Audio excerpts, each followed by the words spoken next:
हमारे पास अगला टॉपिक है 13.4 का द्रव्यमान ऊर्जा संबंध एवं नाभिकीय बंधन ऊर्जा। इसमें सारे टॉपिक इंपॉर्टेंट हैं, दो दो नंबर के हिसाब से, एक एक नंबर के हिसाब से। तो इधर देखते हैं। अब पहला टॉपिक देखते हैं, आइंस्टीन का द्रव्यमान ऊर्जा संबंध। आइंस्टीन के अनुसार द्रव्यमान को किस में बदला जा सकता है? ऊर्जा में, है ना। तो कैसे बदला जा सकता है? ये सूत्र दिया है, E बराबर क्या? mc², जहां पर m क्या कहलाया? द्रव्यमान है, और c क्या कहलाया? प्रकाश की चाल है। ऐसा उदाहरण समझो, कभी कभी ऐसे आ जाता है कि यदि मान लो मेरे पास 1 ग्राम का द्रव्यमान हो। कितना ग्राम हो? 1 ग्राम। तो कितनी ऊर्जा निकलेगी थोड़ा समझना। मैं m का मान क्या ले रहा हूं? 1 ग्राम। यदि इसको किलोग्राम में बदलेंगे तो 10⁻³ किलोग्राम हो गया। ठीक, इसमें मान रख के देखते हैं। E = m का मान कितना है? 10⁻³ C का मान 10⁸ और इसका वर्ग होता है। E = 10⁻³ गुणे 10⁻, कितना हो गया? 16। 8 दूनी 16 हुआ ना, तो ये हुआ 10⁻13 जूल। इतनी ऊर्जा उत्पन्न होती है 1 ग्राम द्रव्यमान से, यदि हम इसका नाभिकीय अभिक्रिया कराएं। किसके लिए होता है? नाभिकीय अभिक्रियाओं के लिए। नाभिक का 1 ग्राम निकाल लें और उस 1 ग्राम द्रव्यमान से हम ऊर्जा को निकालें तो इतनी ऊर्जा का मान होता है। मतलब आप जो है यहाँ पर सैकड़ों साल धरती पर उस 1 ग्राम से ऊर्जा प्राप्त कर सकते हो। पर यह क्षमता हमारे पास नहीं है कि हम किसी कण को प्रकाश के वेग से फेंक सकें, उससे क्रिया करा सकें, है ना। ये केवल दिमाग में सोचा जा सकता है, ऐसा भी पॉसिबल नहीं है। नेचुरल तरीके से जैसे सूर्य में ऊर्जा निकलती है ना, तो उसमें ये सारा कुछ होता है। लेकिन यहाँ पर धरती पर ये वाला काम संभव नहीं है कि किसी भी कण को प्रकाश की चाल से गति करा करके हम ऊर्जा को निकाल लें, ऐसा पॉसिबल नहीं है। ठीक, तो सीधा आ जाता है। कभी कभी जोड़ी मिलाने के लिए लिख दिया, यहाँ पर लिख दिया द्रव्यमान ऊर्जा संबंध या आइंस्टीन का ऊर्जा संबंध, और एक साइड ये सूत्र लिख देगा, तो ये सूत्र निकालना है। कभी कभी 1 नंबर में यही पूछ देता, आइंस्टीन का द्रव्यमान ऊर्जा संबंध लिखिए, तो E = mc²। यहाँ पर m का मतलब द्रव्यमान बताना है, c का मतलब क्या बताना है? प्रकाश की चाल। ये क्लियर हो गया, ये अलग टॉपिक है। दूसरा देख लेते हैं, नाभिकीय बंधन ऊर्जा। ये क्या होती है? नाभिक के भीतर क्या क्या होते हैं? प्रोटॉन और न्यूट्रॉन। मान लो मेरे पास अलग से यहाँ प्रोटॉन है, एक प्रोटॉन है और साथ में एक क्या है? न्यूट्रॉन है। ये मेरे पास अलग अलग है, ठीक है। यदि मैं सोचूं इनको मिला के क्या बना दूं? नाभिक। इनको इकट्ठा करके मैं एक नाभिक बनाना चाहता हूं, जिसमें एक न्यूट्रॉन हो और साथ में क्या हो? एक प्रोटॉन हो। तो ऐसा नहीं है कि इस न्यूट्रॉन को और इस प्रोटॉन को मिला देंगे और आपस में मिल करके वो क्या बन जाएगा? नाभिक। इतना आसान नहीं है, ठीक है। इसको बनाने के लिए बहुत मात्रा में ऊर्जा निकलती है, तो इसी को हम क्या बोलते हैं? नाभिकीय बंधन ऊर्जा। इनको बांध के रख रहा ना, तो ये क्या कहलाया? बंधन ऊर्जा कहला गया। तो सीधे सीधे क्या है?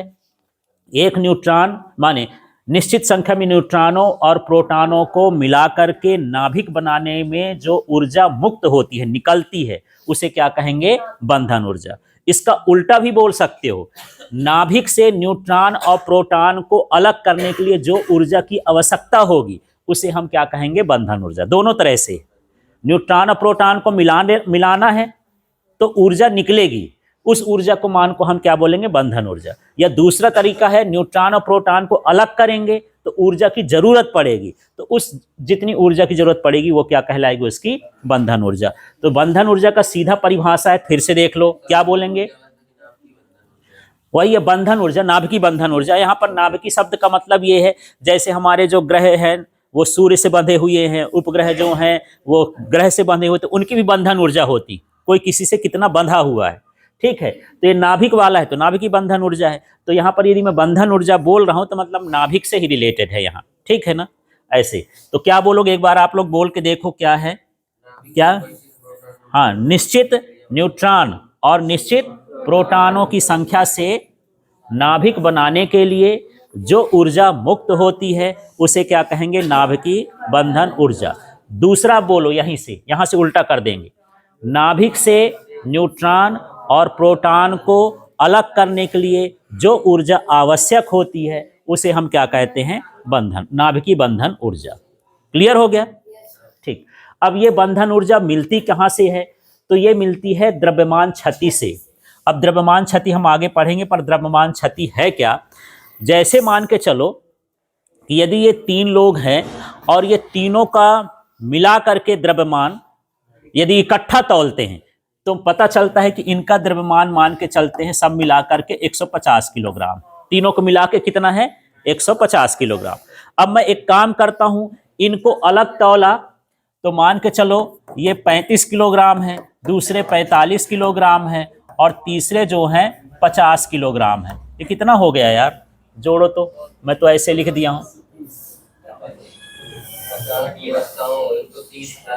130 हो गया। हाँ 130 हो गया। तो आपको लगेगा ना यार कि 20 किलोग्राम कहाँ गया? इकट्ठा तौलते हैं तो 150, अलग अलग तौलते हैं तो कितना होता है? 130। हालांकि ऐसा होता नहीं है। मैं छोटे कणों की बात कर रहा हूं। छोटे कण में ओरिजिनल द्रव्यमान मिला के तौलेंगे तो कुछ और निकलेगा और अलग अलग तौलेंगे तो कुछ और होगा, थोड़ा कमी हो जाती है उसमें। ऐसा क्योंकि वो द्रव्यमान किस में बदल गया? ऊर्जा में। बांधने में कहां चला गया? ऊर्जा में। फिर से ऐसे देख लो, थोड़ा सा अलग से ऐसे देखना। यहां पर मान के चलते हैं, मैं थोड़ा इसमें ले लेता हूं कि यहां पर जो है ये 2 यूनिट का द्रव्यमान है, ऐसा 2.03 यूनिट इसका द्रव्यमान है। ठीक है, किसका? न्यूट्रॉन का। प्रोटॉन का द्रव्यमान जो है वो कितना है? मान के चलते हैं 2.04 यूनिट, ये इसका द्रव्यमान है। टोटल कर दें तो कितना हो जाएगा? ये 4.07 यूनिट। ठीक है, अब मैं अकेला नाभिक को नापता हूं तो ये मेरे को मिलता है 4.5 यूनिट। अब यहां तो गलत हो गया ना, द्रव्यमान का संरक्षण होता है, द्रव्यमान कभी नष्ट नहीं होता, हर स्थान पर स्थिर होता है। तो फिर से यहां देखना, न्यूट्रॉन का द्रव्यमान कितना माना? 2.03। प्रोटॉन का द्रव्यमान कितना माना? 2.04। और इसको मैं याद किया तो कितना आया? 4.07। अब मैं इकट्ठा नाभिक मान नाप लेता हूं जिसमें न्यूट्रॉन है और प्रोटॉन है, उसका जब मैं द्रव्यमान नापता हूं तो कितना आया? 4.05। अब इसमें घटाओगे 4.05 तो कितने का अंतर आ गया? 0.02। इतना यूनिट का क्या हो गया? अंतर हो गया। तो ये द्रव्यमान कहां गया? ये जो द्रव्यमान में कमी हुई उसी को बोलते हैं द्रव्यमान क्षति। तो ये द्रव्यमान क्षति किसमें बदल जाती है? नाभिकीय बंधन ऊर्जा में। न्यूट्रॉन और प्रोटॉन को मिला के रखने में यही द्रव्यमान खत्म हो गया। ठीक है, ऐसा हो जाता है। तो द्रव्यमान क्षति अब यहां से परिभाषा कर लेते हैं, क्या हो जाएगा? नाभिक के घटकों का द्रव्यमान, घटक समझ गए? न्यूट्रॉन और प्रोटॉन का द्रव्यमान, और नाभिक के द्रव्यमान का अंतर क्या कहलाएगा? द्रव्यमान क्षति। फिर से परिभाषा याद करो यार, ये क्या हो गया? नाभिक के घटकों का द्रव्यमान और नाभिक के द्रव्यमान का अंतर क्या कहलाएगा? द्रव्यमान क्षति कहलाएगा। ठीक है, अब मैं फिर से पूछूं, जैसे इनका क्वेश्चन था कि ये द्रव्यमान गया कहां, तो कहां गया? बंधन ऊर्जा में। वो बंधन ऊर्जा में यूज हो जाता है। देखो यहां लिखा है द्रव्यमान क्षति कहां से प्राप्त होती है? ये बंधन ऊर्जा कहां से प्राप्त होती है? द्रव्यमान क्षति से होती है। तो कोई भी नाभिक होगा उनका द्रव्यमान थोड़ा सा क्या होगा? घटकों से कम होगा, और वो पूरा द्रव्यमान किस में बदल जाएगा? बंधन ऊर्जा में। ठीक, अब यहां पर सूत्र लिखा है, थोड़ा सूत्र देखना यार। यहां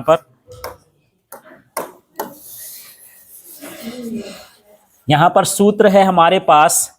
किसका सूत्र है? द्रव्यमान क्षति का। यहां देखो डेल्टा एम लिखे।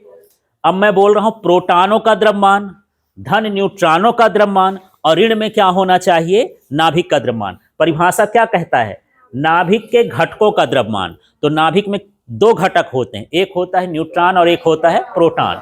तो ये लिख दिया MP माने प्रोटॉन का द्रव्यमान, और Z माने हो गया प्रोटॉनों की संख्या। समझ में आ गया? ठीक है, प्लस ये Mn क्या हो गया? न्यूट्रॉन का द्रव्यमान, और A माइनस Z का मतलब हो गया न्यूट्रॉनों की संख्या। मैं एक दिन ऐसे पूछ रहा था, जैसे आर्गन, ये मैं लिखा था आर्गन, और यहां लिखा था 18 और यहां लिखा था 40। ये होता है Z और ये होता है A। मैं पूछूं इसमें प्रोटॉन कितने हैं? 18, है ना। ये प्रोटॉन कितने हैं? 18। तो जेड का मान यहाँ क्या आ जाएगा? 18। ठीक, और यहाँ साथ में एक प्रोटॉन का क्या होगा? द्रव्यमान। दूसरा यहाँ मैं पूछूं कि न्यूट्रॉन कितने हैं, है ना।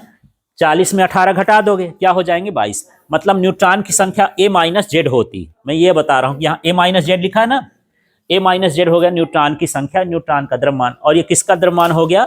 नाभिक का द्रव्यमान। कभी कभी ये भरने के लिए आता है, एक यूनिट से कितना ऊर्जा निकलती है, एक यूनिट द्रव्यमान से, तो 931.5 मेगा इलेक्ट्रॉन वोल्ट ऊर्जा निकलती है। एक यूनिट द्रव्यमान से इतनी ऊर्जा निकलेगी। ठीक है।